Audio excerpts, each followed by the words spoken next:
Country music. Country, also called country and western, is a genre of popular music that originated with blues, church music such as Southern gospel and spirituals, old-time and American folk music forms including Appalachian, Cajun, Creole, and the cowboy western music styles of New Mexico, red dirt, Tejano, and Texas country. Its popularized roots originate in the southern and southwestern United States of the early 1920s. Country music often consists of ballads and dance tunes with generally simple forms, folk lyrics and harmonies often accompanied by string instruments such as banjos, electric, and acoustic guitars, steel guitars such as pedal steels and dobros, and fiddles as well as harmonicas. Blues modes have been used extensively throughout its recorded history. The term country music gained popularity in the 1940s in preference to hillbilly music. It came to encompass Western music, which evolved parallel to hillbilly music from similar roots in the mid-20th century. In 2009, in the United States, country music was the most listened to rush hour radio genre during the evening commute and second most popular in the morning commute. The term country music is used today to describe many styles and subgenres. The origins of country music are found in the folk music of working-class Americans and blue-collar American life. It has been inspired by American popular music and American folk music, which had its roots in Celtic music, early music of the British Isles, singing cowboys, corrido, ranchera, nortino, French folk music. Origins. The main components of the modern country music style date back to music traditions throughout the southern United States and southwestern United States, while its place in American popular music was established in the 1920s during the early days of music recording.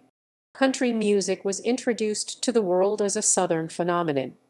Immigrants to the southern Appalachian Mountains of the southeastern United States brought the folk music and instruments of Europe, Africa, and the Mediterranean basin along with them for nearly 300 years, which developed into Appalachian music. As the country expanded westward, the Mississippi River and Louisiana became a crossroads for country music, giving rise to Cajun music. In the southwestern United States, it was the Rocky Mountains, American frontier, and Rio Grande that acted as a similar backdrop for Native American, Mexican, and cowboy ballads, which resulted in New Mexico music and the development of Western music and its directly related red dirt, Texas country, and Tejano music styles. Role of East Tennessee. The U.S. Congress has formally recognized Bristol, Tennessee as the birthplace of country music, based on the historic Bristol recording sessions of 1927.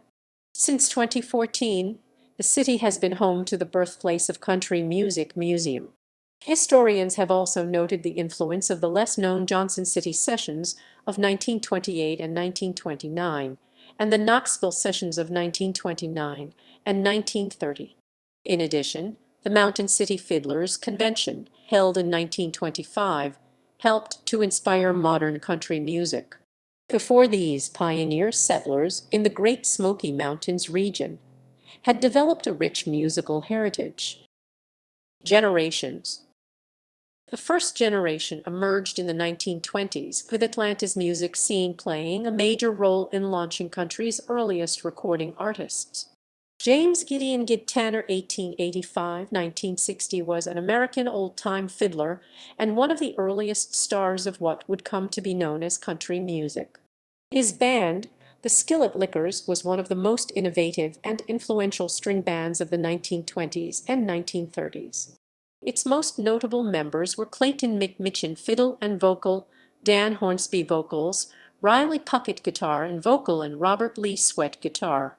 New York City record label Oak Records began issuing hillbilly music records by Fiddlin' John Carson as early as 1923, followed by Columbia Records Series 15,000 The Old Familiar Tunes Samantha Bumgarner in 1924, and RCA Victor Records in 1927, with the first famous pioneer Many hillbilly musicians, such as Cliff Carlisle, recorded blues songs throughout the 1920s. During the second generation 1930s–1940s, radio became a popular source of entertainment, and barn dance shows featuring country music were started all over the South as far north as Chicago and as far west as California. The most important was the Grand Ole Opry, aired starting in 1925 by WSM in Nashville and continuing to the present day.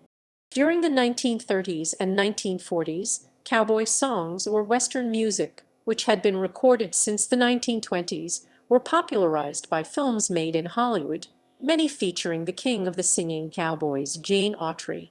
Bob Wills was another country musician from the lower Great Plains who had become very popular as the leader of a hot string band and who also appeared in Hollywood westerns. His mix of country and jazz, which started out as dance hall music. Wills was one of the first country musicians known to have added an electric guitar to his band in 1938. Country musicians began recording boogie in 1939, shortly after it had been played at Carnegie Hall, when Johnny Barfield recorded Boogie Woogie. The third generation 1950s–1960s started at the end of World War II with mountaineer string band music known as bluegrass, which emerged when Bill Monroe, along with Lester Flatt and Earl Scruggs, were introduced by Roy Acuff at the Grand Ole Opry. Gospel music remained a popular component of country music. Another type of stripped-down and raw music with a variety of moods became popular among poor communities in New Mexico, Oklahoma, and Texas. The basic ensemble consisted of classical guitar, bass guitar, dobro or steel guitar, though some larger ensembles featured electric guitars, trumpets, keyboards, especially the honky tonk. This sound had its roots in the Native American, Hispano, and American frontier music of the southwestern United States and northern Mexico, including Western, honky tonk, ranchera, and corrido. By the early 1950s, a blend of Western swing, country boogie, and honky tonk was played by most country bands. Rockabilly was most popular with country fans in the 1950s, and 1956 could be called the year of rockabilly in country music, with Johnny Cash emerging as one of the most popular and enduring representatives of the rockabilly genre.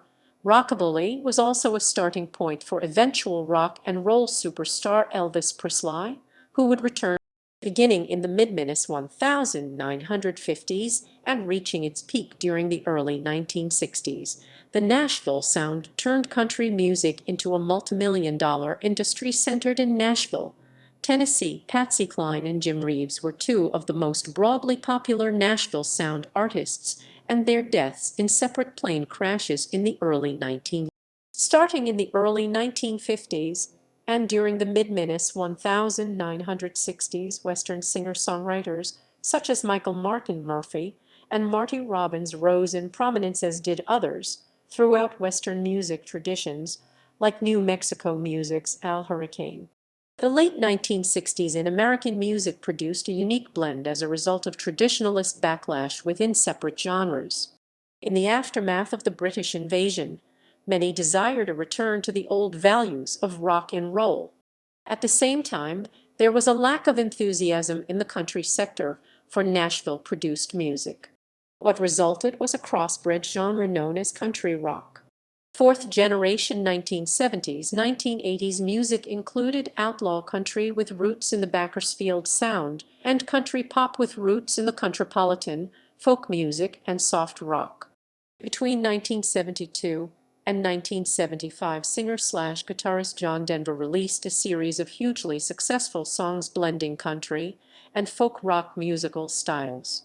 By the mid-1970s, Texas country and Tejano music gained popularity with performers like Freddie Fender. During the early 1980s, country artists continued to see their records perform well on the pop charts. In 1980, a style of neo-country disco music was popularized. During the mid-1980s, a group of new artists began to emerge who rejected the more polished country pop sound that had been prominent on radio and the charts in favor of more traditional back-to-basics production. This neo-traditional movement would dominate country music through the late 1980s and was typified by the likes of George Strait. Attempts to combine punk and country were pioneered by Jason and the Scorchers, and in the 1980s Southern Californian cowpunk scene with bands like the Long Riders and Mojo Nixon. During the fifth generation 1990s, country music became a worldwide phenomenon. Two types of artists enjoyed mainstream popularity: neo-traditionalists such as Alan Jackson, and the more broadly popular stadium country acts, in particular Garth Brooks. The Chicks became one of the most popular country bands in the 1990s and early 2000s. The sixth generation 2000s present has seen a certain amount of diversification in regard to country music styles. It has also, however, seen a shift into patriotism and conservative politics since the 9/11 terrorist attacks, but 20 years later, many are saying the genre is finally starting to move away from that. The influence of rock music in country has become more overt during the late 2000s and early 2010s. Most of the best-selling country songs of this era were in the country pop genre, such as those by Lady Antebellum, Florida Georgia Line, Carrie Underwood, Trixie Mattel, Orville Peck, and Taylor Swift. Hip-hop also made its mark on country music with the emergence of country rap. History. First generation 1920s.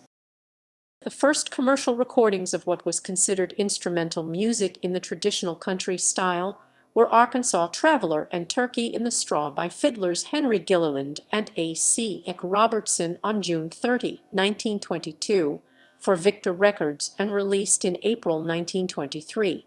Columbia Records began issuing records with Hillbilly Music Series 15,000 old familiar tunes as early as 1924.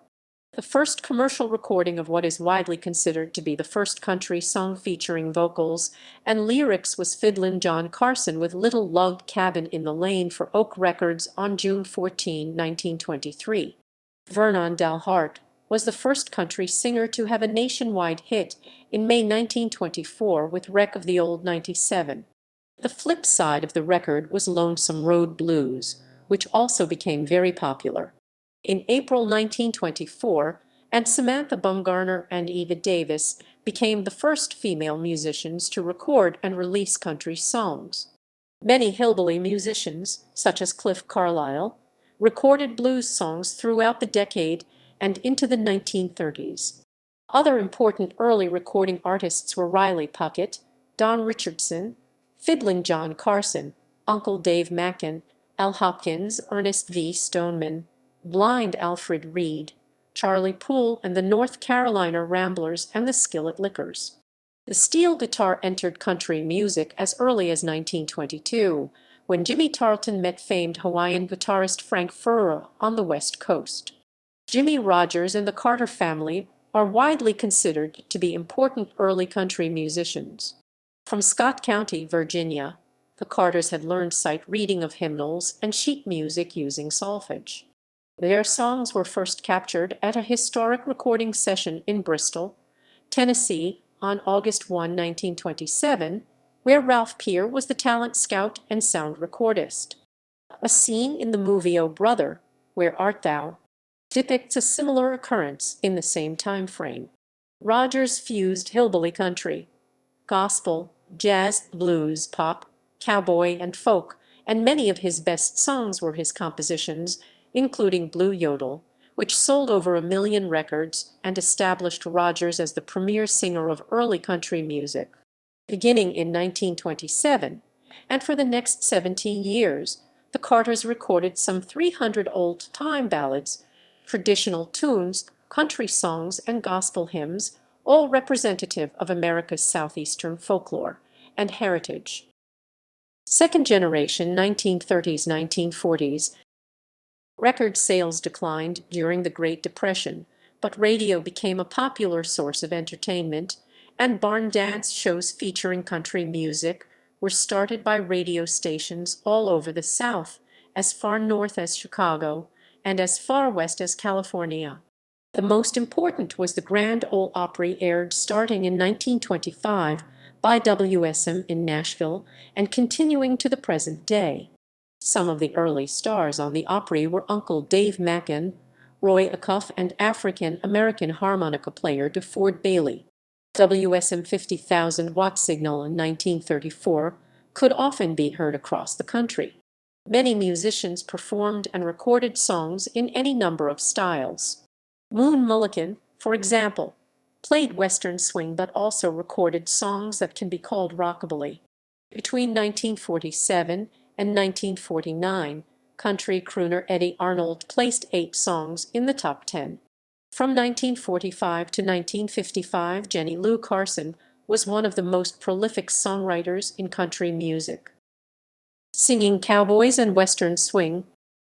In the 1930s and 1940s, cowboy songs, or Western music, which had been recorded since the 1920s, were popularized by films made in Hollywood.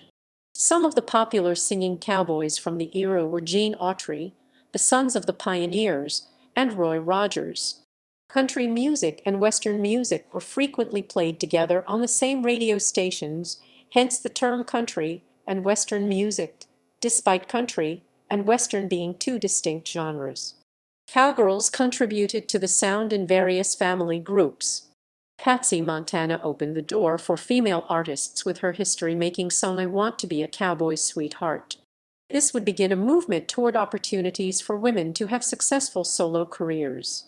Bob Wills was another country musician from the lower Great Plains who had become very popular as the leader of a hot string band and who also appeared in Hollywood westerns. His mix of country and jazz, which started out as dance hall music. Cliff Buhner, Moon Mullican, Milton Brown, and Adolph Hoffner were other early Western swing pioneers. Spade Cooley and Tex Williams also had very popular bands and appeared in films.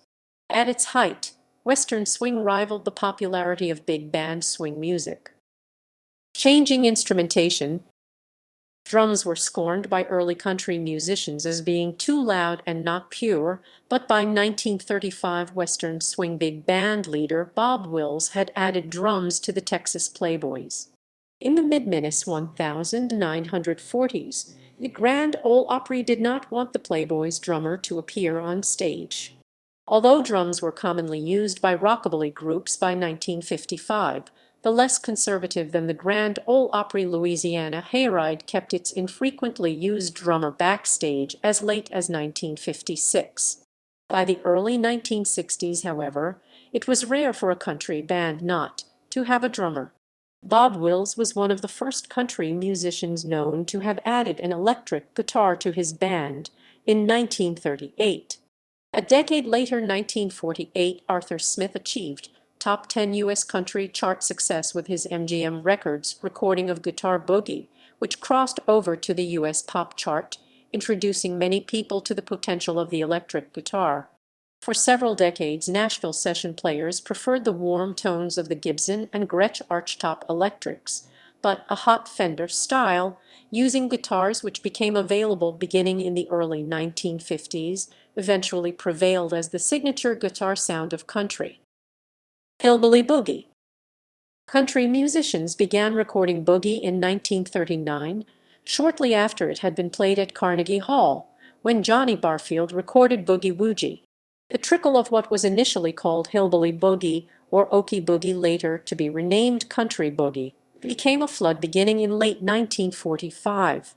One notable release from this period was the Dillmore Brothers' Freight Train Boogie, considered to be part of the combined evolution of country music and blues towards rockabilly.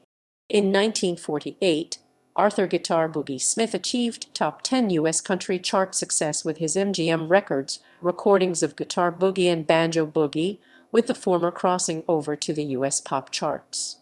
Other country boogie artists included Moon Mullican, Mariel Moore, and Tennessee Ernie Ford. The Hillbilly Boogie period lasted into the 1950s and remains one of many subgenres of country into the 21st century. Bluegrass, folk, and gospel. By the end of World War II, mountaineer string band music, known as bluegrass, had emerged, when Bill Monroe joined with Lester Flatt and Earl Scruggs, introduced by Roy Acuff at the Grand Ole Opry.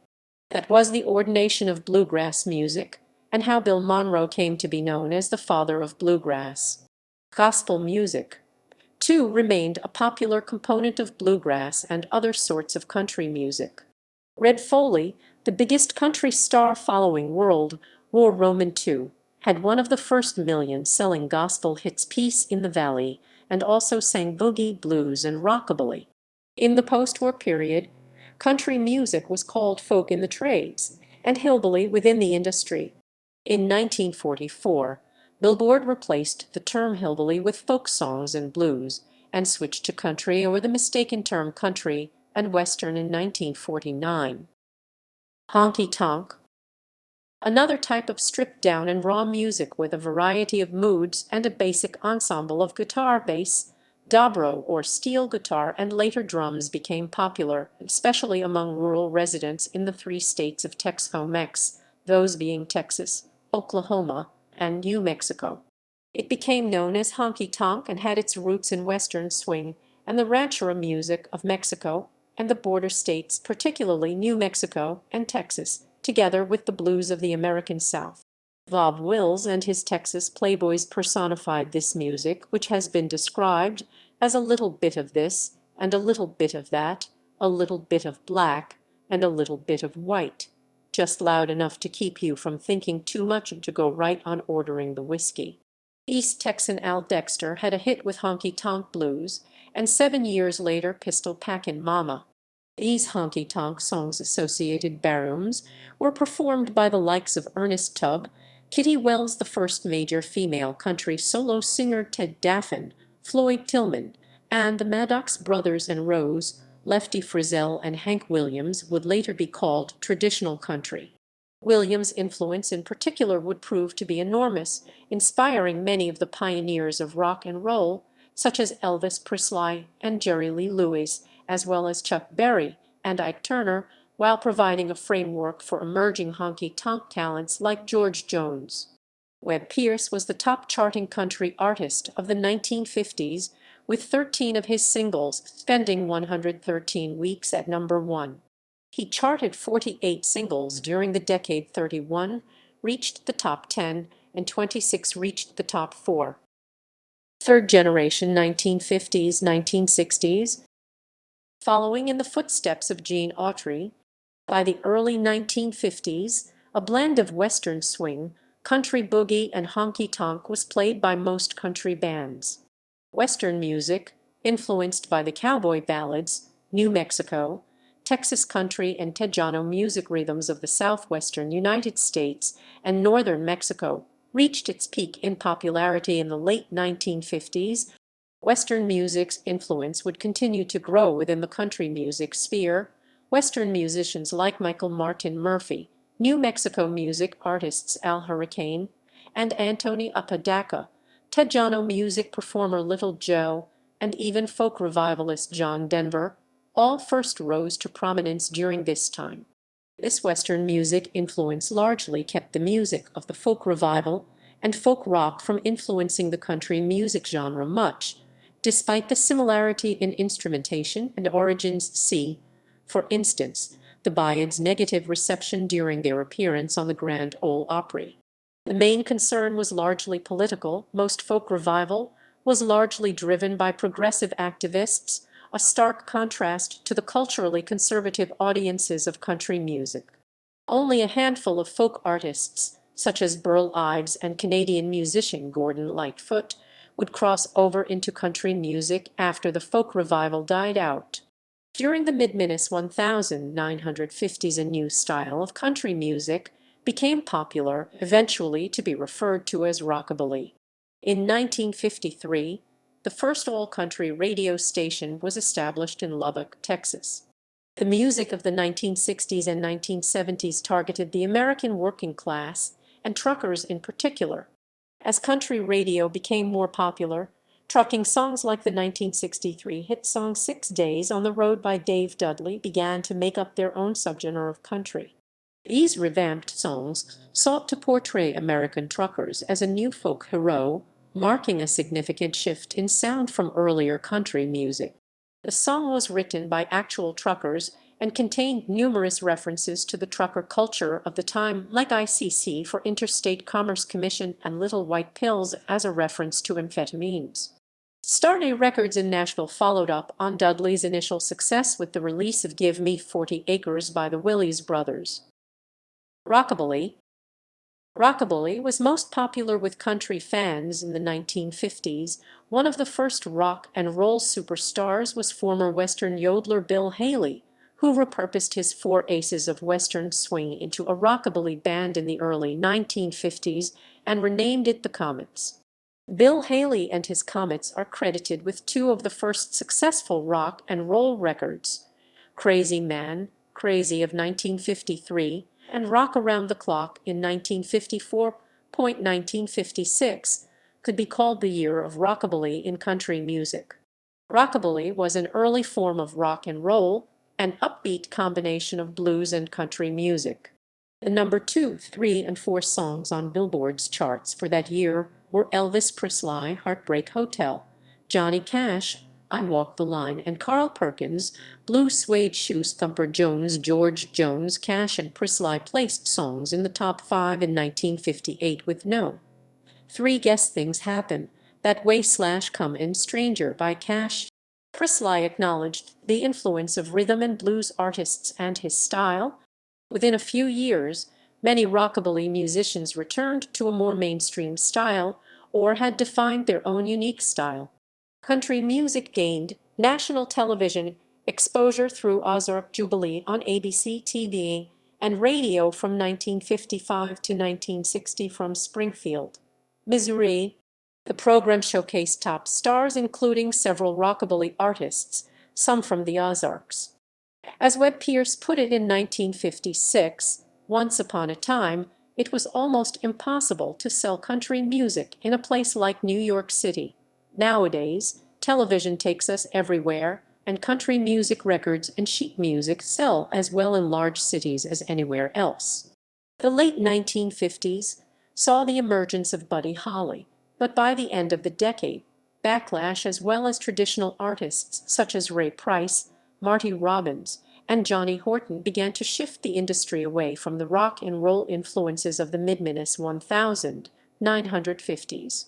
The Country Music Association was founded in 1958, in part because numerous country musicians were appalled by the increased influence of rock and roll on country music. The Nashville and Countrypolitan Sounds.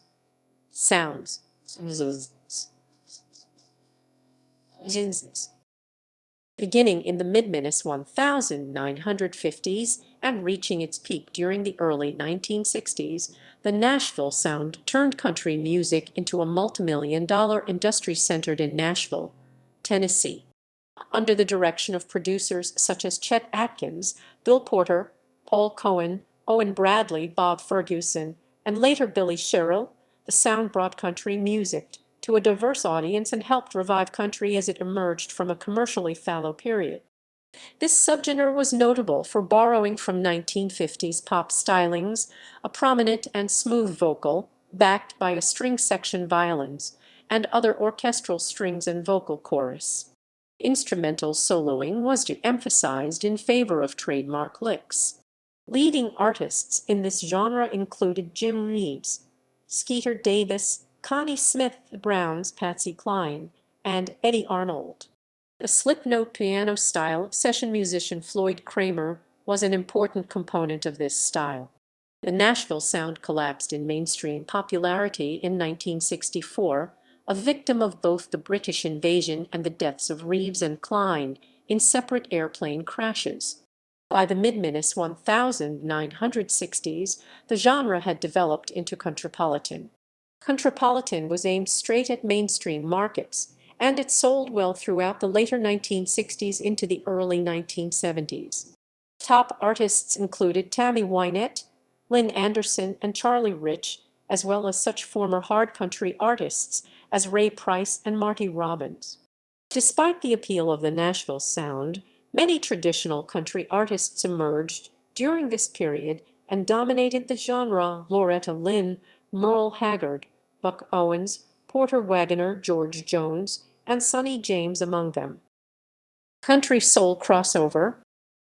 In 1962, Ray Charles surprised the pop world by turning his attention to country and Western music, topping the charts and rating number 3 for the year on Billboard's pop chart with the I Can't Stop Loving You single, and recording the landmark album Modern Sounds in Country and Western Music.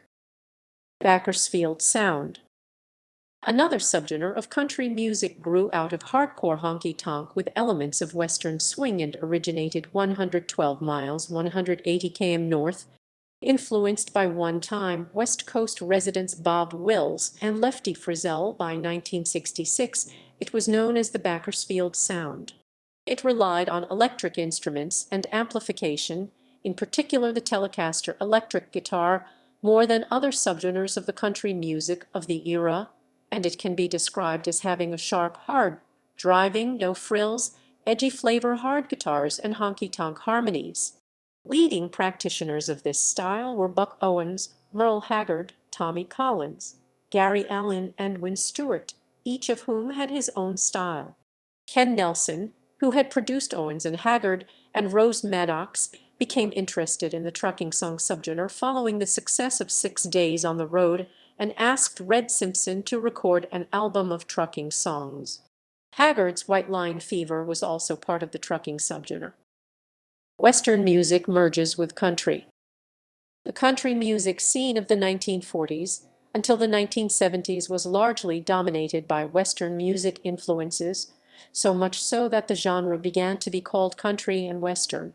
Even today, cowboy and frontier values continue to play a role in the larger country music, with Western wear, cowboy boots, and cowboy hats continues to be in fashion for country artists. West of the Mississippi River, many of these Western genres continue to flourish, including the red dirt of Oklahoma, New Mexico music of New Mexico, and both Texas country music and Tejano music of Texas. During the 1950s until the early 1970s, the latter part of the Western heyday in country music, many of these genres featured popular artists that continue to influence both their distinctive genres and larger country music. Red Dirt featured Bob Childers and Steve Ripley for New Mexico music, Al Hurricane Jr., and Antonio Apodaca, and within the Texas scenes Willie Nelson, Freddie Fender, Johnny Rodriguez, and Little Joe. As outlaw country music emerged as subgenre in its own right, Red Dirt, New Mexico, Texas country, and Tejano grew in popularity as a part of the outlaw country movement. Originating in the bars, fiestas, and honky tonks of Oklahoma, New Mexico, and Texas, their music supplemented outlaw country singer-songwriter tradition, as well as 21st century rock-inspired alternative country and hip-hop-inspired country rap artists. Fourth generation 1970s, 1980s outlaw country. Derived from the traditional Western, including Red Dirt, New Mexico, Texas country, Tejano, and honky tonk musical styles of the late 1950s and 1960s. Songs such as the 1963 Johnny Cash popularized Ring of Fire show clear influences from the likes of Al Hurricane and Little Joe. This influence just happened to culminate with artists such as Ray Price, whose band, the Cherokee Cowboys, included Willie Nelson and Roger Miller and mixed with the anger of an alienated subculture of the nation during the period. After I left Nashville the early 70s, I wanted to relax and play the music that I wanted to play and just stay around Texas, maybe Oklahoma, Waylon, and I had that outlaw image going. And when it caught on at colleges and we started selling records, we were okay, the whole outlaw thing. It had nothing to do with the music. It was encapsulated in the 1976 album Wanted, The Outlaws. Many Western and outlaw country music artists maintained their popularity during the 1980s by forming supergroups such as the Highwaymen, Texas Tornadoes, and Bandito. Country pop. Country pop or soft pop with roots in the Contrapolitan sound, folk music, and soft rock, is a subgenre that first emerged in the 1970s.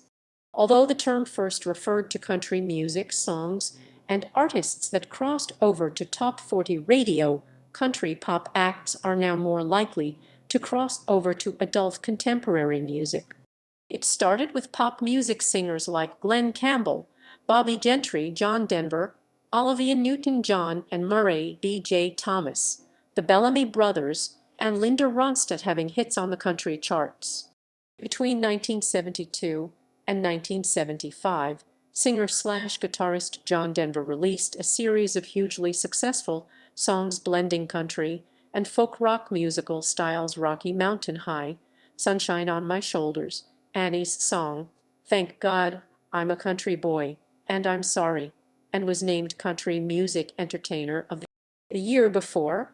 Olivia Newton-John, an Australian pop singer, won the Best Female Country Vocal Performance, as well as the Country Music Association's most coveted award for females, Female Vocalist of the Year. In response, George Jones, Tammy Wynette, Jean Shepard, and other traditional Nashville country artists dissatisfied with the new trend formed the short-lived Association of Country Entertainers in 1974. During the mid-1970s, Dolly Parton, a successful mainstream country artist since the late 1960s, mounted a high-profile campaign to cross over to pop music, culminating in her 1977 hit Here You Come Again, which topped the U.S. country singles chart and also reached No. 3 on the pop single. Parton's male counterpart, Kenny Rogers, came from the opposite direction, aiming his music at the country charts. After a successful career in pop, Parton and Rogers would both continue to have success on both country and pop charts simultaneously well into the 1980s. Country music propelled Kenny Rogers' career, making him a three-time Grammy Award winner and six-time Country Music Association Awards winner. Having sold more than 50 million albums in the U.S., one of his song The Gambler inspired multiple TV movies with Rogers as the main character. Artists like Crystal Gayle, Ronnie Milsap, and Barbara Mandrell would also find success on the pop charts with their records. In 1975, author Paul Hemphill stated in the Saturday Evening Post, "Country music isn't really country anymore. It is a hybrid of nearly every form of popular music in America." During the early 1980s, country artists continued to see their records perform well on the pop charts. Willie Nelson and Juice Newton each had two songs in the top 5 of the Billboard Hot 100 in the early 80s. Nelson charted Always on My Mind No. 5, 1982, and To All the Girls I've Loved Before No. 5, 1984, a duet with Julio Iglesias, and Newton achieved success with Queen of Hearts No. 2, 1984. Country songs topped the Billboard Hot 100 in the 1980s. Lady by Kenny Rogers, From the Late Fall of 1980, 9 to 5 by Dolly Parton, I Love a Rainy Night by Eddie Rabbitt, these two back-to-back at the top in early 1981, and Islands in the Stream, a duet by Dolly Parton and Kenny Rogers in 1983, a pop country. Newton's Queen of Hearts almost reached No. 1, but was kept out of the spot by the pop ballad juggernaut Endless Love by Diana Ross and Lionel Richie. The move of country music toward neo-traditional styles led to a marked decline in country/pop crossovers in the late 1980s, and only one song in that period, Roy Orbison's You Got It, from 1989, made the top 10 of both the Billboard Hot Country Singles and Hot 100 charts, due largely to a revival of interest. The record-setting, multi-platinum group Alabama was named Artist of the Decade for the 1980s by the Academy of Country Music. Country rock. Country rock is a genre that started in the 1960s but became prominent in the 1970s. The late 1960s in American music produced a unique blend as a result of traditionalist backlash within separate genres. In the aftermath of the British invasion, many desired a return to the old values of rock and roll. At the same time, there was a lack of enthusiasm in the country sector for Nashville-produced music. What resulted was a crossbred genre known as country rock. Early innovators in this new style of music in the 1960s and 1970s included Bob Dylan, who was the first to revert to country music with his 1967 album John Wesley Harding, and even more so with that album's follow-up, Nashville Skyline, followed by Gene Clark, Clark's former band The Ballads with Gram Parsons on Sweetheart of the Rodeo. The Eagles would become the most successful of these country rock acts, and their compilation album, Their Greatest Hits 1971-1975, remains the second best-selling album in the U.S. with 29 million copies sold. The Rolling Stones also got into the act with songs like Dead Flowers and a country version of Honky Tonk Women. Described by AllMusic as the father of country rock, Gram Parsons' work in the early 1970s was acclaimed for its purity and for his appreciation for aspects of traditional country music. Though his career was cut tragically short by his 1973 death, his legacy was carried on by his protege and duet partner Emmylou Harris. Harris would release her debut solo in 1975, an amalgamation of country, rock and roll, folk, blues, and pop. Subsequent to the initial blending of the two polar opposite genres, other offspring soon resulted, including Southern rock, heartland rock, and in more recent years, alternative country. In the decades that followed, artists such as Juice Newton, Alabama, Hank Williams, Jr., and to an even greater extent, Hank Williams Roman III, Gary Allan, Shania Twain, Brooks and Dunn. Neo-country. In 1980, a style of neo-country disco music was popularized by the film Urban Cowboy, which also included more traditional songs, such as The Devil Went Down to Georgia by the Charlie Daniels Band. It was during this time that a glut of pop-country crossover artists began appearing on the country charts. Former pop stars Bill Medley of the Righteous Brothers, England Dan Seals of England, Dan and John Ford Coley, Tom Jones and Merrill Osmond both alone and with some of his brothers. His younger sister Marie Osmond was already an established country star. All sales in record stores rocketed to $250 million in 1981. By 1984, 900 radio stations began programming country or neo-country pop full-time. As with most sudden trends, however, by 1984 sales had dropped below 1979 figures. Truck driving country. Truck driving country music is a genre of country music and is a fusion of honky tonk, country rock, and the Bakersfield sound. It has the tempo of country rock and the emotion of honky tonk, and its lyrics focus on a truck driver's lifestyle. Truck driving country songs often deal with the profession of trucking and love. Well-known artists who sing truck driving country include Dave Dudley. Dudley is known as the father of truck driving country. Neo-Traditionalist Movement. During the mid-1980s, a group of new artists began to emerge who rejected the more polished country pop sound that had been prominent on radio and the charts in favor of more traditional, back-to-basics production. Many of the artists during the latter half of the 1980s drew on traditional honky-tonk, bluegrass, folk, and western swing.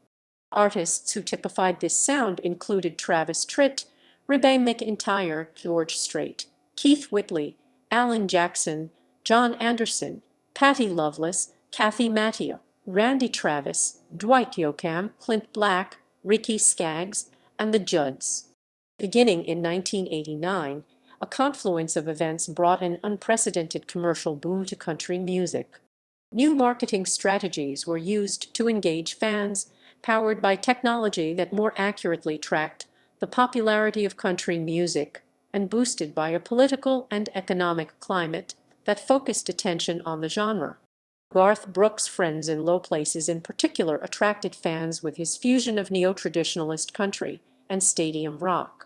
Other artists such as Brooks and Dunn Scootin' Boogie also combined conventional country with slick rock elements, while Lorrie Morgan, Mary Chapin Carpenter, and Kathy Mattea updated neo-traditionalist styles.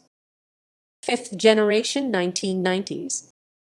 Country music was aided by the U.S. Federal Communications Commission's FCC Docket 8090, which led to a significant expansion of FM radio in the 1980s by adding numerous higher fidelity FM signals to rural and suburban areas. At this point, country music was mainly heard on rural AM radio stations. The expansion of FM was particularly helpful to country music, which migrated to FM from the AM band as AM became overcome by talk radio. The country music stations that stayed on AM developed the classic country format for the AM audience. At the same time, beautiful music stations already in rural areas began abandoning the format, leading to its effective demise to adopt country music as well. This wider availability of country music led to producers seeking to polish their product for a wider audience. In 1990, Billboard, which had published a country music chart since the 1940s, changed the methodology it used to compile the chart. Singles sales were removed from the methodology, and only airplay on country radio determined a song's place on the chart. In the 1990s, country music became a worldwide phenomenon thanks to Garth Brooks, who enjoyed one of the most successful careers in popular music history, breaking records for both sales and concert attendance throughout the decade. The RIA has certified his recordings at a combined 128 platinum, denoting roughly 113 million U.S. shipments. Other artists who experienced success during this time included Clint Black, John Michael Montgomery, Tracy Lawrence, Tim McGraw, Kenny Chesney, Travis Tritt, Alan Jackson, and the newly formed duo of Brooks and Dunn, George Strait, whose career began in the 1980s, also continued to have widespread success in this decade and beyond. Toby Keith began his career as a more pop-oriented country singer in the 1990s, evolving into an outlaw persona in the early 2000s with Pull My Chain and its follow-up, Unleashed. Success of female artists. Female artists such as Reba McEntire, Patty Loveless, Faith Hill, Martina McBride, Dina Carter, Leanne Rimes, Mindy McCready, Lori Morgan, Shania Twain, and Mary Chapin Carpenter all released platinum-selling albums in the 1990s. The Dixie Chicks became one of the most popular country bands in the 1990s and early 2000s. Their 1998 debut album, Wide Open Spaces, went on to become certified 12X platinum, while their 1999 album Fly went on to become 10X platinum. After their third album, Home, was released in 2003, the band made political news in part because of lead singer Natalie Mains's comments disparaging then-President George W. Bush. While the band was overseas, Maines stated that she and her bandmates were ashamed to be from the same state as Bush, who had just commenced the Iraq War a few days prior. The comments caused a rift between the band and the country music scene, and the band's fourth and most recent album, 2006's Taking the Long Way, took a more rock-oriented direction. The album was commercially successful overall among non-country audiences but largely ignored among country audiences. After Taking the Long Way, the band broke up for a decade, with two of its members continuing as the Courtyard Hounds before reuniting in 2016 and releasing new material in 2020. Shania Twain became the best-selling female country artist of the decade. This was primarily due to the success of her breakthrough sophomore 1995 album, The Woman in Me, which was certified 12X platinum, sold over 20 million copies worldwide, and its follow-up, 1997's Come On Over, which was certified 20X platinum and sold over 40 million copies.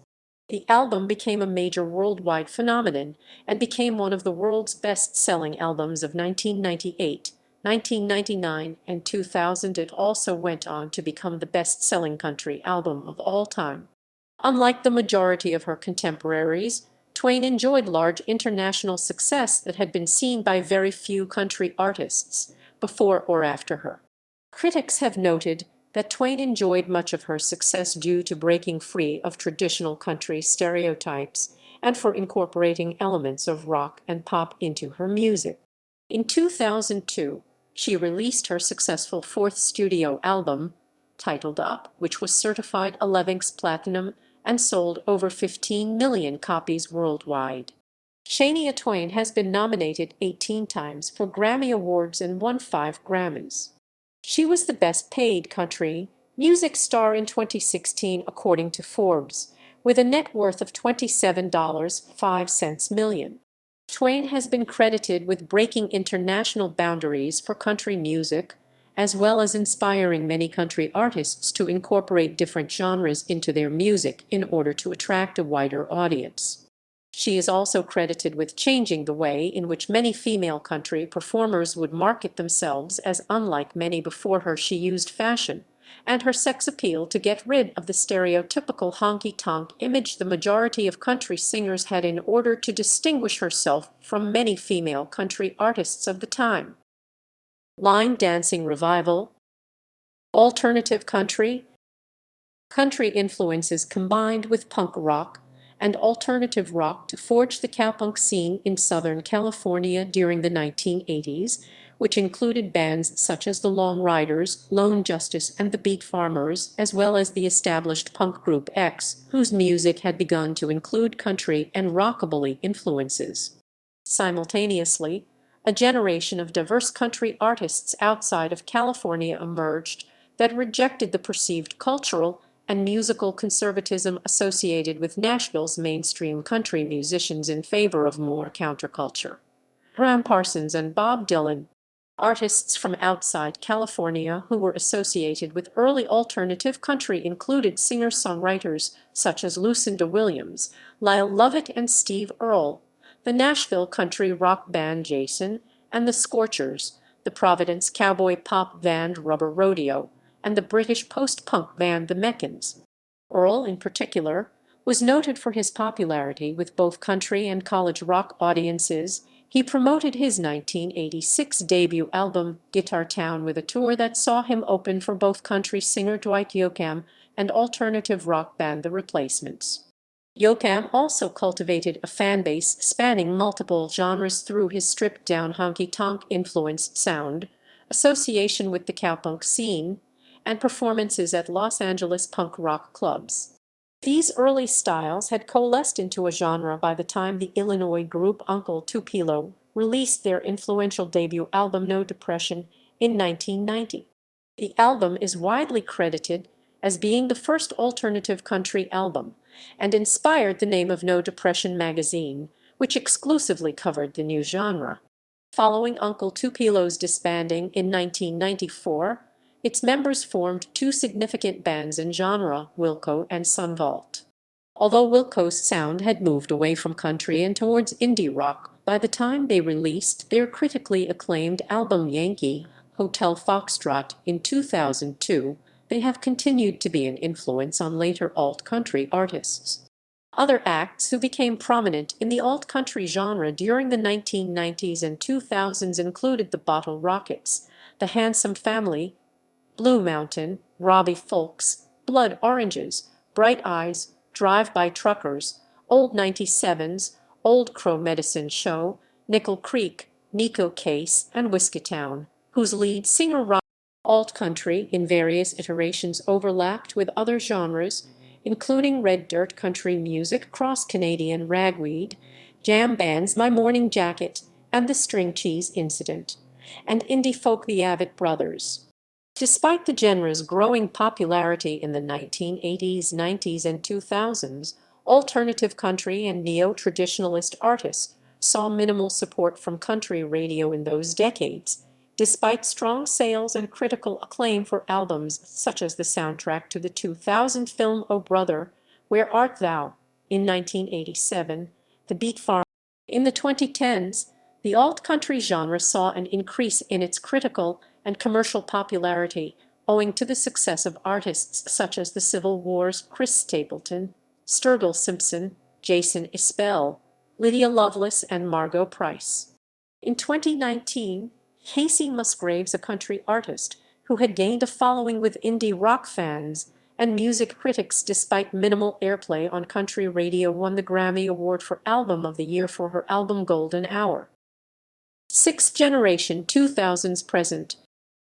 The sixth generation of country music continued to be influenced by other genres such as pop. Richard Marx crossed over with his Days in Evelyn album, which features 5 country songs and several singers and musicians. Alison Krauss sang background vocals to Marx's single Straight from My Heart. Also, Bon Jovi had a hit single, Who Says You Can't Go Home, with Jennifer Nettles of Sugarland. Kid Rock's collaboration with Sheryl Crow, Picture, was a major crossover hit in 2001 and began Kid Rock's transition from hard rock to a country rock hybrid that would later produce another major crossover hit, 2008's All Summer Long. Crow, whose music had often incorporated country elements, would also officially cross over into country. Darius Rucker, frontman for the 1990s pop rock band Hootie and the Blowfish, began a country solo career in the late 2000s, one that to date has produced 5 albums and several hits on both the country charts and the Billboard Hot 100. Singer-songwriter Unknown Hinson became famous for his appearance in the Charlotte television show Wild South, after which Hinson started his own band and toured in southern states. Other rock stars who featured a country song on their albums were Don Henley, who released Cass County in 2015, an album which featured collaborations with numerous country artists, and Poison. The back half of the 2010–2020 decade saw an increasing number of mainstream country acts collaborate with pop and R&B acts. Many of these songs achieved commercial success by appealing to fans across multiple genres. Examples include collaborations between Kane Brown and Marshmello and Maren Morrison Zed. There has also been interest from pop singers in country music, including Beyoncé, Lady Gaga, Alicia Keys, Gwen Stefani, Justin Timberlake, Justin Bieber, and Pink. Supporting this movement is the new generation of contemporary pop country, including Taylor Swift, Miranda Lambert, Carrie Underwood, Casey Musgraves, Miley Cyrus, Billy Ray Cyrus, Sam Hunt, Chris Young, who introduced new themes in their works, touching on fundamental rights, feminism, and controversies about racism and religion. Popular culture. National patriotism. Roots of conservative country was Lee Greenwood's God Bless the USA. The September 11 attacks of 2001 and the economic recession helped move country music back into the spotlight. Many country artists, such as Alan Jackson with his ballad on terrorist attacks, Where Were You When the World Stopped Turning?, wrote songs that celebrated the military, highlighted the gospel, and emphasized home and family values over wealth. Alt-country singer Ryan Adams' song New York. In contrast, more rock-oriented country singers took more direct aim at the attack's perpetrators. Toby Keith's Courtesy of the Red, White, and Blue, the angry American threatened to a boot in the posterior of the enemy, while Charlie Daniels's This Ain't No Rag, It's a Flag promised to hunt the perpetrators down like a mad dog hound.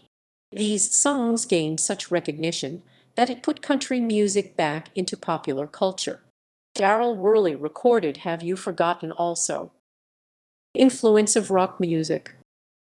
The influence of rock music in country has become more overt during the late 2000s and early 2010s as artists like Eric Church, Jason Aldean, and Brantley Gilbert have had success.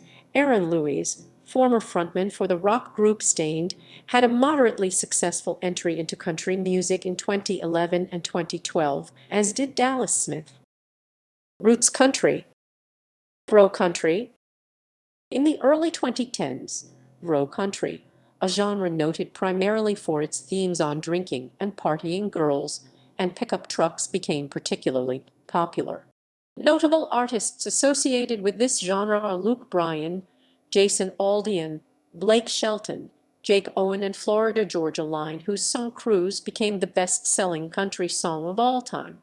Research in the mid-2010s suggested that about 45% of country's best-selling songs could be considered bro country, with the top 2 artists being Luke Bryan and Florida Georgia Line. Albums by bro country singers also sold very well in 2013. Luke Bryan's Crash My Party was the third best-selling of all albums in the U.S., with Florida Georgia Line's Here's to the Good Times at sixth, and Blake Shelton's Based on a True Story at ninth. It is also thought that the popularity of bro country helped country music to surpass classic rock as the most popular genre in America in 2012. The genre, however, is controversial as it has been criticized by other country musicians and commentators over its themes and depiction of women, opening up a divide between the older generation of country singers and the younger bro country singers that was described as civil war by musicians, critics, and journalists. In 2014, Maddie and T's Girl in a Country Song, addressing many of the controversial bro country themes, peaked at #1 on the Billboard Country Airplay chart. Bluegrass country. Bluegrass country is a genre that contains songs about going through hard times, country loving, and telling stories. Newer artists like Billy Strings, the Grascals, Molly Tuttle, Tyler Childers, and the infamous Stringdusters have been increasing the popularity of this genre, alongside some of the genre's more established stars who still remain popular, including Rhonda Vincent, Alison Krauss, and Union Station Ricky Skaggs and Del McCoury. The genre has developed in the northern Kentucky and Cincinnati area. Other artists include Nitty Gritty Dirt Band, Johnny Cash, Osborne Brothers, and many others. Americana. In an effort to combat the over-reliance of mainstream country music on pop-infused artists, the sister genre of Americana began to gain popularity and increase in prominence, receiving 8 Grammy categories of its own in 2009. Americana music incorporates elements of country music, bluegrass, folk gospel, rhythm and blues, roots rock, and Southern soul, and is overseen by the Americana Music Association and the Americana Music Honors and Awards. As a result of an increasingly pop-leaning mainstream, many more traditional-sounding artists such as Tyler Childers, Zach Bryan, and Old Crow Medicine Show began to associate themselves more with Americana and the alternative country scene where their sound was more celebrated. Similarly, many established country acts who no longer received commercial airplay, including Emmylou Harris and Lyle Lovett, began to flourish again. Deep country. During the 2000s, Brad Paisley and Alison Krauss recorded deep country song Whiskey Lullaby, and Gretchen Wilson released Redneck Woman. Chris Young's second album, The Man I Want to Be, was released in September 2009. It was produced by James Stroud and includes cover versions of Waylon Jennings' Rose in Paradise as a duet with Willie Nelson and Tony Joe White's Rainy Night in Georgia. Contemporary country. In the mid to late 2010s, country music began to increasingly sound more like the style of modern-day pop music, with more simple and repetitive lyrics, more electronic-based instrumentation, and experimentation with talk singing and rap. Pop country pulled farther away from the traditional sounds of country music and received criticisms from country. The topics addressed have also changed, turning controversial such as acceptance of the LGBT community, safe sex, recreational marijuana use, and questioning religious sentiment. Influences also come from some pop artists' interest in the country genre, including Justin Timberlake with the album Man of the Woods, Beyoncé's single Daddy Lessons, From Lemonade, Gwen Stefani with Nobody But You, Bruno Mars, Lady Gaga, Alicia Keys, Kelly Clarkson, and Pink. Some modern artists that primarily or entirely produce country pop music include Casey Musgraves, Maren Morris, Kelsey Ballerini, Sam Hunt, Kane Brown, Chris Lane, Lil Nas X, The Highwomen, and Dan Plus Shay.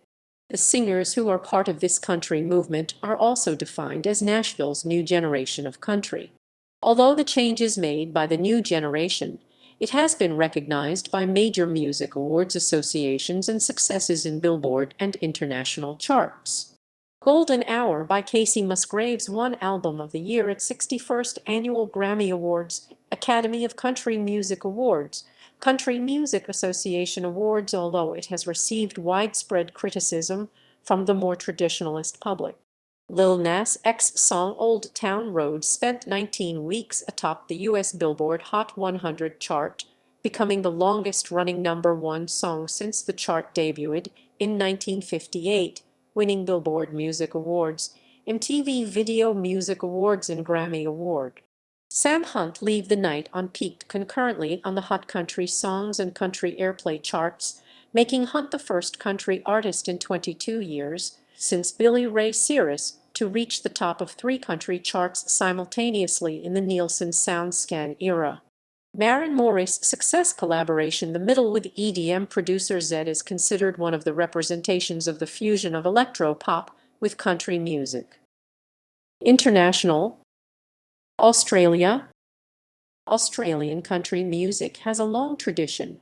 Influenced by American country music, it has developed a distinct style, shaped by British and Irish folk ballads and Australian bush balladeers like Henry Lawson and Banjo Patterson. Country instruments, including the guitar, banjo, fiddle, and harmonica, create the distinctive sound of country music in Australia and accompany songs with strong storyline and memorable chorus. Folk songs sung in Australia between the 1780s and 1920s, based around such themes as the struggle against government tyranny or the lives of bushrangers, swagmen, drovers, stockmen, and shearers, continue to influence the genre. This strain of Australian country, with lyrics focusing on Australian subjects, is generally known as bush music or bush band music. Waltzing Matilda, often regarded as Australia's unofficial national anthem, is a quintessential Australian country song, influenced more by British and Irish folk ballads than by American country and Western music. The lyrics were composed by the poet Banjo Patterson in 1895. Other popular songs from this tradition include The Wild Colonial Boy, Click Go the Shears, The Queensland Drover, and The Dying Stockman. Later themes which endure to the present include the experiences of war, of droughts and flooding rains, of aboriginality, and of the railways and trucking routes which link Australia's vast distances. Pioneers of a more Americanized popular country music in Australia included Tex Morton, known as the father of Australian country music in the 1930s. Author Andrew Smith delivers a thorough research and engaged view of Tex Morton's life and his impact on the country music scene in Australia in the 1930s and 1940s. Other early stars included Buddy Williams, Shirley Thoms, and Smokey Dawson. Buddy Williams, 1918–1986, was the first Australian-born to record country music in Australia in the late 1930s and was the pioneer of a distinctly Australian style of country music called the bush bow. And bow, and bow, and bow, and bow. During the Second World War, many of Buddy Williams' recording sessions were done whilst on leave from the army. At the end of the war, Williams would go on to operate some of the largest traveling tent rodeo shows Australia has ever seen. In 1952, Dawson began a radio show and went on to national stardom as a singing cowboy of radio, TV, and film.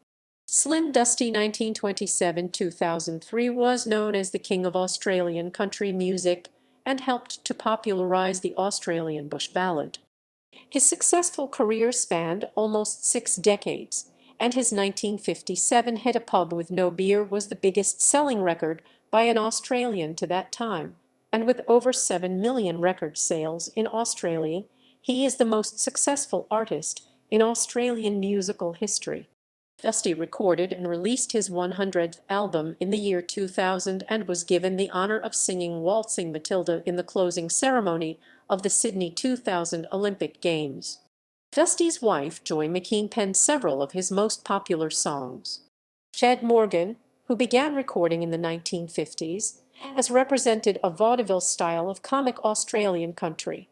Frankie Field achieved considerable success in the early 1960s, especially in the UK singles charts, and Reg Lindsay was one of the first Australians to perform at Nashville's Grand Ole Opry in 1974. Eric Boggle's 1972 folk lament to the Gallipoli campaign Singer-songwriter Paul Kelly, whose music style straddles folk, rock, and country, is often described as the poet laureate of Australian music. By the 1990s, country music had attained crossover success in the pop charts, with artists like James Blundell and James Rain singing Way Out West, and country star Casey Chambers winning the Area Award for Best Female Artist in 2000, 2002, and 2004, tying with pop stars Wendy Matthews and Ja for the most wins in the. Furthermore, Chambers has gone on to win 9 area awards for Best Country Album, and in 2018 became the youngest artist to ever be inducted into the Area Hall of Fame.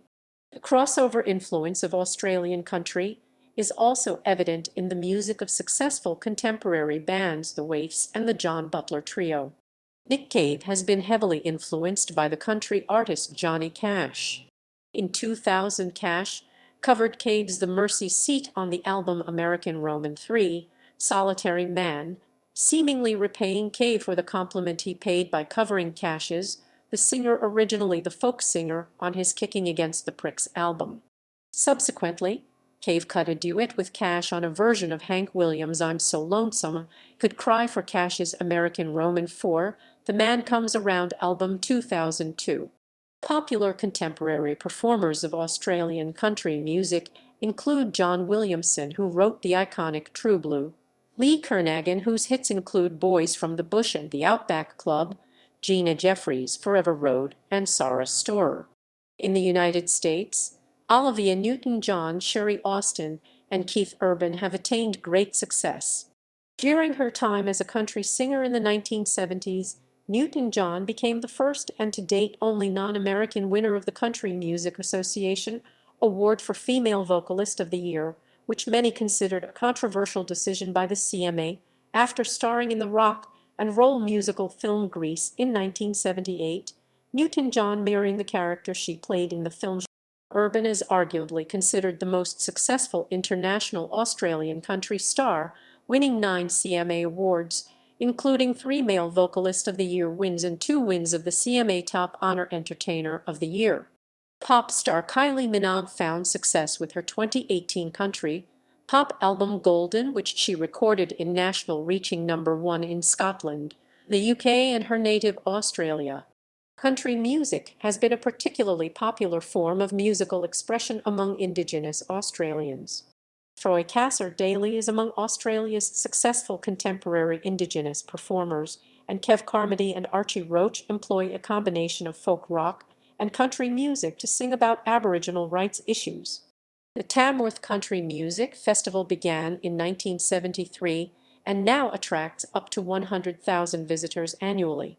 Held in Tamworth, New South Wales country music capital of Australia, it celebrates the culture and heritage of Australian country music. During the festival, the SEMA holds the Country Music Awards of Australia ceremony awarding the Golden Guitar Trophies. Other significant country music festivals include the Whittlesea Country Music Festival near Melbourne and the Mildura Country Music Festival for independent performers during October, and the Canberra Country Music Festival held in the national capital during November. Country HQ showcases new talent on the rise in the country music scene down under. CMC, the Country Music Channel, a 24-hour music channel dedicated to non-stop country music, can be viewed on paid TV and features once a year the Golden Guitar Awards, CMA and CCMAs alongside international shows such as the Wilkinsons, the Road Hammers, and country music across America. Canada. Outside of the United States, Canada has the largest country music fan and artist base, something that is to be expected given the two countries' proximity and cultural parallels.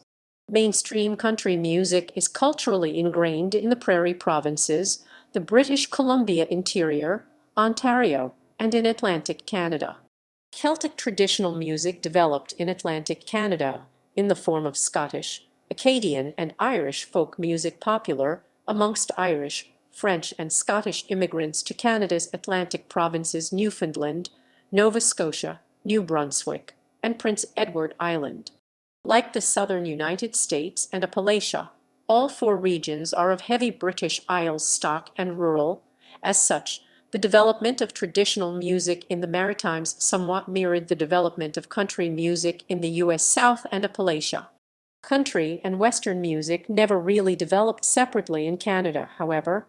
After its introduction to Canada, following the spread of radio, it developed quite quickly out of the Atlantic Canadian traditional scene.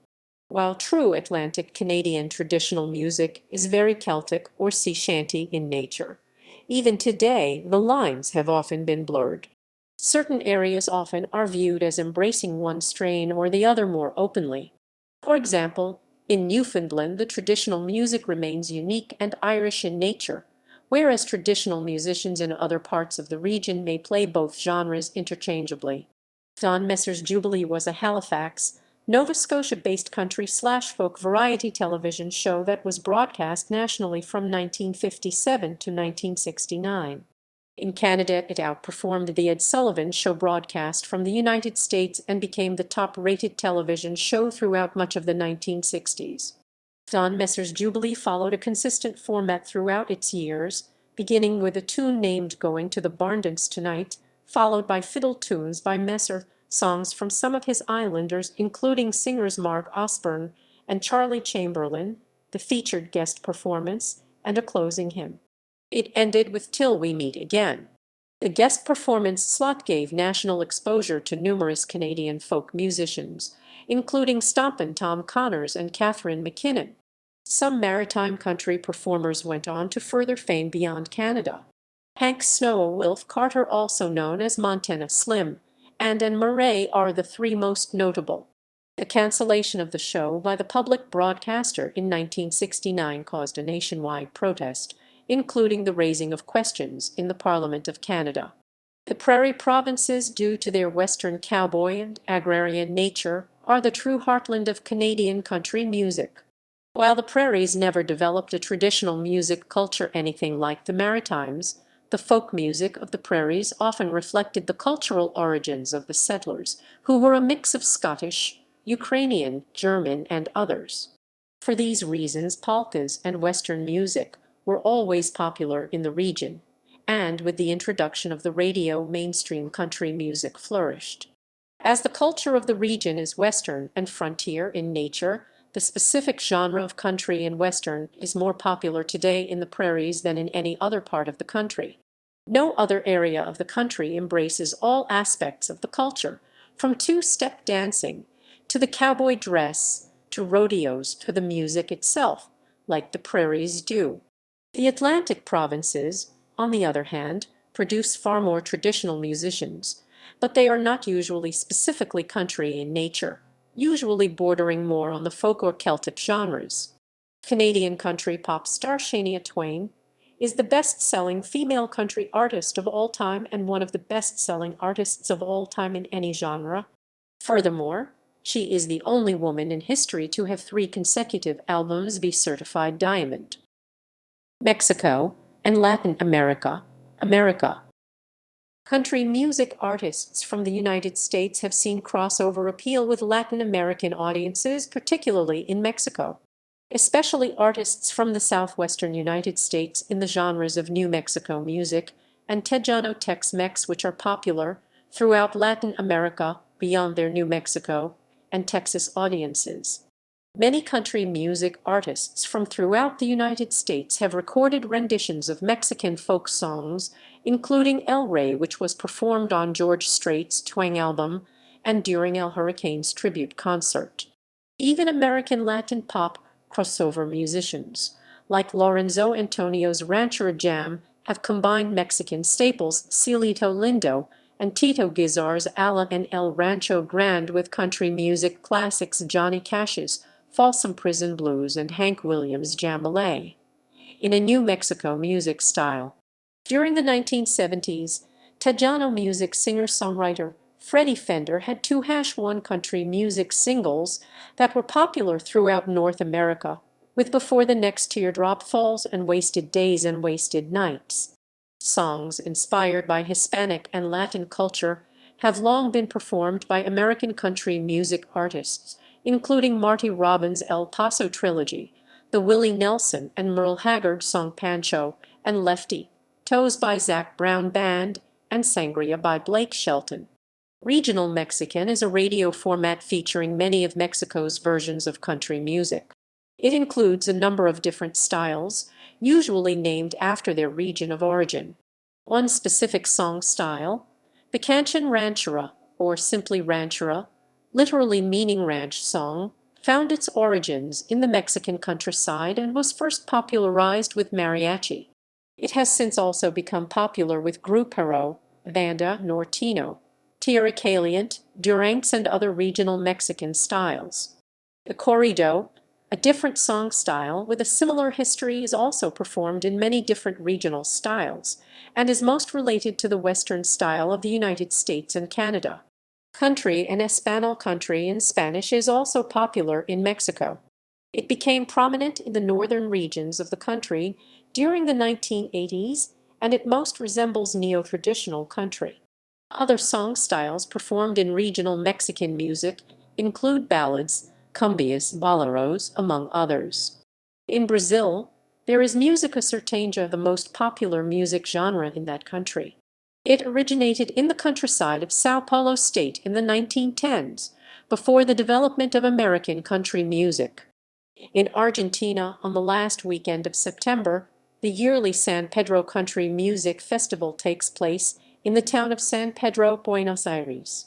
The festival features bands from different places in Argentina, as well as international artists from Brazil, Uruguay, Chile, Peru, and the United States. United Kingdom. Country music is popular in the United Kingdom, although somewhat less so than in other English-speaking countries. There are some British country music acts and publications.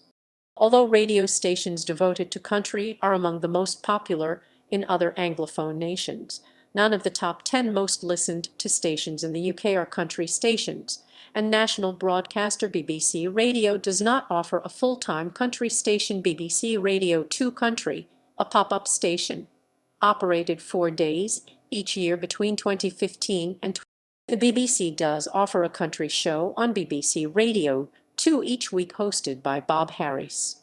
UK country music is overseen by the British Country Music Association.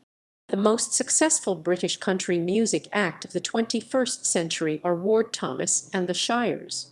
In 2015, the Shires' album Brave became the first UK country act ever to chart in the top 10 of the UK Albums Chart, and they became the first UK country act to receive an award from the American Country Music Association. In 2016, Ward Thomas then became the first UK country act to hit #1 in the UK Albums Chart with their album Cartwheels. There is the C2C Country to Country Festival held every year, and for many years there was a festival at Wembley Arena, which was broadcast on the BBC, the International Festivals of Country Music, promoted by Mervyn Kahn, held at the venue between 1969 and 1991. The shows were later taken into Europe and featured such stars as Johnny Cash, Dolly Parton, Tammy Wynette, David Allan Coe, Emmylou Harris, Boxcar Willie, Johnny Russell, and Jerry Lee Lewis. A handful of country musicians had even greater success in mainstream UK music than they did in the US, despite a certain amount of disdain from the music press. The UK largest music festival, Glastonbury, has featured major US country acts in recent years, such as Kenny Rogers in 2013 and Dolly Parton in 2014. From within the UK, few country musicians achieved widespread mainstream success. Tom Jones, by this point near the end of his peak success as a pop singer, had a string of country hits in the late 1970s and early 1980s. The Bee Gees had some fleeting success in the genre, with one country hit as Artists Rest Your Love on Me and a major hit as Songwriters Islands in the Stream. Barry Gibb, the band's usual lead singer and last surviving member, acknowledged that country music was a major influence on the band's style. Singer Engelbert Humperdinck, while charting only once in the U.S. Country Top 40, with After the Lovin', achieved widespread success on both the U.S. and UK pop charts with his faithful covers of Nashville country ballads such as Release Me, Am I That Easy to Forget, and There Goes My Everything. The songwriting tandem of Roger Cook and Roger Greenaway wrote a number of country hits in addition to their widespread success in pop songwriting. Cook is notable for being the only Briton to be inducted into the Nashville Songwriters Hall of Fame. Welsh singer Bonnie Tyler initially started her career making country records, and in 1978 her single It's a Heartache reached number 4 on the UK singles chart. In 2013, Tyler returned to her roots, blending the country elements of her early work with the rock of her successful material on her album Rocks and Honey, which featured a duet with American country icon Vince Gill. Tyler subsequently announced that she was making a new country rock album in Nashville with John Carter Cash, son of country music legends Johnny Cash and June Carter Cash, slated for release in 2018. A niche country subgenre popular in the West Country is Scrumpy and Western, which consists mostly of novelty songs and comedy music recorded there. Its name comes from Scrumpy, an alcoholic beverage. A primarily local interest, the largest Scrumpy and Western hit in the UK and Ireland was The Combine Harvester, which pioneered the genre and reached number 1 in both the UK and Ireland. Fred Wedlock had a number 6 hit in 1981 with The Oldest Swinger in Town. Ireland. In Ireland, country and Irish is a music genre that combines traditional Irish folk music with American country music. Television channel TG4 began a quest for Ireland's next country star called Glór Tyre, translated as Country Voice. It is now in its 6th season and is one of TG4's most watched TV shows. Over the past 10 years, country and gospel recording artist James Kilbane has reached multi-platinum success with his mix of Christian. James Kilbane, like many other Irish artists, is today working closer with Nashville. Daniel O'Donnell achieved international success with his brand of music crossing country, Irish folk, and European easy listening, earning a strong following among older women both in the British Isles and in North America. A recent success in the Irish arena has been Crystal Swing. Other international country music. Tom Rowland from the Country Music Association International explains country music's global popularity. In this respect, at least, country music listeners around the globe have something in common with those in the United States. In Germany, for instance, Rohrbach identifies 3 general groups that gravitate to the genre: people intrigued with the American. One of the first Americans to perform country music abroad was George Hamilton Roman IV. He was the first country musician to perform in the Soviet Union. He also toured in Australia and the Middle East. He was deemed the international ambassador of country music for his contributions to the globalization of country music. Johnny Cash, Emmylou Harris, Keith Urban, and Dwight Yoakam have also made numerous international tours. The Country Music Association undertakes various initiatives to promote country music internationally. Asia. In India, the Anglo-Indian community is well known for enjoying and performing country music. An annual concert festival called Blazing Guitars held in Chennai brings together Anglo-Indian musicians from all over the country, including some who have emigrated to places like Australia. The year 2003 brought homegrown Indian Bobby Cash to the forefront of the country music culture in India when he became India's first international country music artist to chart singles in Australia. In Iran, country music has appeared in recent years. According to Melody Music magazine, the pioneer of country music in Iran is the English-speaking country music band Dream Rovers, whose founder, singer, and songwriter is Irfan Razai Baksh Elf. The band was formed in 2007 in Tehran, and during this time they have been trying to introduce and popularize country music in Iran by releasing 2 studio albums and performing live at concerts, despite the difficulties that the Islamic regime in Iran makes for bands that are active in the Western music field.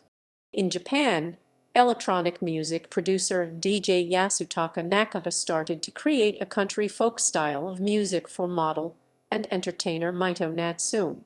Mito's activities as a singer has yielded to her debut studio album, Natsumilo, in 2017. In the Philippines, country music has found their way into Cordilleran way of life, which often compares the Igorot lifestyle to that of American cowboys. Baguio City has an FM station that caters to country music, DZWR 99.9 Country, which is part of the Catholic Media Network. Bo Radio Baguio has a segment on its Sunday slot for Igorot, Ilocano, and country music. And as of recently, Dwab occasionally plays country music. Continental Europe. In Sweden, rednecks rose to stardom combining country music with electropop in the 1990s. In 1994, the group had a worldwide hit with their version of the traditional Southern tune Cotton-Eyed Joe. Artists popularizing more traditional country music in Sweden have been Ann Louise Hansen, Hasse Andersson, Kiki Danielsson, Elizabeth Andreasen, and Jill Johnson. In Poland, an international country music festival, known as Picnic Country, has been organized in Imragao in Massaria since 1983. There are more and more country music artists in France. Some of the most important are Lion Edwards, Annabelle, Rocky Mountains, Tejano, and Lily West. French rock and roll superstar Eddie Mitchell is also very inspired by Americana and country music. In the Netherlands, there are many artists producing popular country and Americana music, which is mostly in the English language, as well as Dutch country and country-like music in the Dutch language. The latter is mainly popular on the countrysides in the northern and eastern parts of the Netherlands and is less associated with his American brother, although it sounds sometimes very similar. Well-known popular artists mainly performing in English are Waylon, Danny Vera, Ilse de Lange, Douw Bob, and the band Savannah. The most popular artist in Dutch is Henk Wijngaard. Performers and shows. U.S. cable television. Several U.S. TV networks are at least partly devoted to the genre, country music television, and CMT Music, both owned by Viacom-CBS, RFD-TV, and the Cowboy Channel owned by Patrick Gotch. The first American country music video cable channel was the Nashville Network, launched in the early 1980s as a channel devoted to Southern culture. In 2000, after it and CMT fell under the same corporate ownership, the channel was stripped of its country format and rebranded as the National Network, then Spike, and finally Paramount Network. TNN was later revived from 2012 to 2013 after Jim Owens Entertainment, the company responsible for prominent TNN hosts Crook and Chase, acquired the trademark and licensed it to Lucan Communication. Canadian television. Only one television channel was dedicated to country music in Canada, CMT, owned by Chorus Entertainment 90% and Viacom 10%. However, the lifting of strict genre licensing restrictions saw the network remove the last of its music programming at the end of August 2017 for a schedule of generic off-network family sitcoms, CANCOM-compliant lifestyle programming, and reality programming. In the past, the current-day Cottage Life network saw some country focus as Country Canada, and later CBC Country Canada, before that network drifted into an alternate network for overflow CBC content as Bold. Stingray Music continues to maintain several country music, audio-only channels on cable radio. In the past, country music had an extensive presence, especially on the Canadian national broadcaster. The show Don Messer's Jubilee significantly affected country music in Canada. For instance, it was the program that launched Anne Murray's career. Gordy Tapp's Country Hoedown and its successor, The Tommy Hunter Show, ran for a combined 36 years on the CBC, from 1956 to 1992. In its last 9 years on air, the U.S. cable network TNN carried Hunter's show. Australian cable television. The only network dedicated to country music in Australia is the Country Music Channel owned by Foxtel. UK digital television. One music channel is currently dedicated to country music in the United Kingdom, Spotlight TV, owned by Canny's Media. Festivals, festivals, festivals, festivals, festivals, criticism, subgenres misrepresented on streaming services. Computer science and music experts identified issues with algorithms on streaming services such as Spotify and Apple Music, specifically the categorical homogenization of music curation and metadata within larger genres such as country music.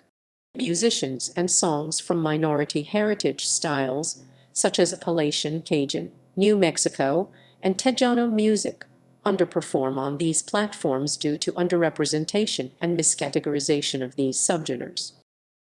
Race issue in modern country music. The Country Music Association has awarded the New Artist Award to a Black American only twice in 63 years, and never to a Hispanic musician. The broader modern Nashville-based country music industry has underrepresented significant Black and Latino contributions within country music, including popular subgenres such as Cajun, Creole, Tejano, and New Mexico music. A 2021 CNN article states, "Some in country music have signaled that they are no longer content to be associated with a painful history of racism." In February 2021, TMZ released a video of Morgan Wallen that was recorded outside his Nashville home in which he used a racial slur. The incident resulted in Morgan Wallen's suspension from his record label and the removal of his music from major radio networks in the United States. The Country Music Association awarded Wallen its New Artist of the Year award in 2020, but even in the wake of Wallen's use of the slur, the organization has declined to revoke the award, perhaps because Wallen's music experienced a surge in commercial success following the incident. Black country music artist Mickey Guyton has been included among the nominees for the 2021 award, effectively creating a litmus test for the genre.